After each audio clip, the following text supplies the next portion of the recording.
और फिर एक समय ऐसा भी आया जब रानी ने अपने आईने से पूछा, ओ आईने, बता सबसे सुंदर कौन है? तो आईने ने जवाब दिया, अरे ओ रानी, तेरी जैसी सुंदरता कहीं नहीं है, लेकिन काले बालों वाली सफेद राजकुमारी तुझसे 1000 गुना सुंदर है। इस जवाब को सुनकर रानी घबरा गई और जलन से लाल पीली होने लगी। अब वह जब भी सफेद राजकुमारी को देखती तो उसका दिल बैठने लगता।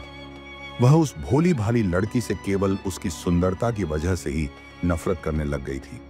उसका दिन का चैन और रात की नींद दोनों हराम हो गए थे। आखिरकार उससे रहा नहीं गया।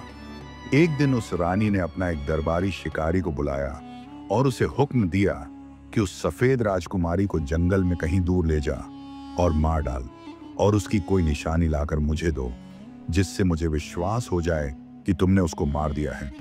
शिकारी रानी के हुक्म से सफेद राजकुमारी को लेकर जंगल चला जाता है। दूर घनघोर जंगल में पहुंचकर शिकारी जैसे ही सफेद राजकुमारी को मारने के लिए हुआ तो राजकुमारी हाथ जोड़कर विनती करने लगी और बोली, ओ शिकारी, तुम मुझे छोड़ दो, मुझे मत मारो। अगर तुम मुझे छोड़ दोगे तो मैं तुमसे वादा करती हूं कि मैं यहां से बहुत दूर चली जाऊंगी और फिर कभी इधर महलों की तरफ नहीं आऊंगी। राजकुमारी की इतनी विनती सुनकर शिकारी का दिल पसीज गया। शिकारी का मन अंदर ही अंदर रोने लगा। उसने कहा, ठीक है राजकुमारी, मैं तुमको छोड़ देता हूं, लेकिन तुम तुरंत ही यहां से कहीं दूर भाग जाओ और फिर इधर कभी नहीं आना। और हाँ, यहां जंगली जानवर बहुत हैं, उनसे बचकर रहना। भगवान तुम्हारी रक्षा करें।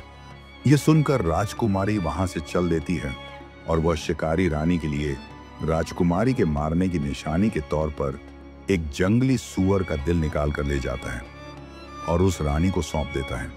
उस बेरहम रानी ने उस सूअर के दिल को राजकुमारी का दिल समझ लिया और रसोइये से उसे पकवाकर खूब चटखारे ले लेकर खाने लगी। अब इधर राजकुमारी उस बियावान जंगल में चलती रही, रोती बिलखती और भटकती रही। उसके चारों ओर पत्तियां ही पत्तियां और सूखे पेड़ थे।